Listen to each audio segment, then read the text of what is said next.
இரு பிரிவினருக்கு மோதலை ஏற்படுத்தும் வகையில பேசியதாக பதிவு செய்யப்பட்ட வழக்குல மதுரை ஆதீனத்துக்கு எதிராக கடும் நடவடிக்கை எதுவும் எடுக்கக்கூடாது அப்படின்னு சொல்லி காவல்துறைக்கு சென்னை உயர்நீதிமன்றம் உத்தரவிட்டிருக்குது. சென்னை அருகே உள்ள காட்டாங்குளத்தூர்ல கடந்த மே மாதம் சைவ சித்தாந்த மாநாட்டுல பங்கேற்க வந்த மதுரை ஆதீனத்தின் கார் மீது மற்றொரு கார் மோதிவிட்டு நிற்காமல் சென்றது.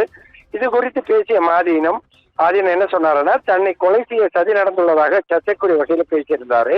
இது தொடர்பாக இரு பிரிவினருக்கிடையே மோதலை ஏற்படுத்தும் வகையில பேசியதாக மதுரை ஆதீனம் மீது காவல்துறை வழக்கு பதிவு செஞ்சது.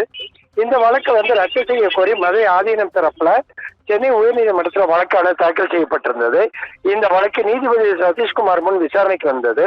அப்போ சமூக ஆர்வலர் பியூஷ் மனுஷ் தரப்புல தன்னை இணைக்க கோரி மனு தாக்கல் செய்துள்ளதாக தெரிவிக்கப்பட்டது.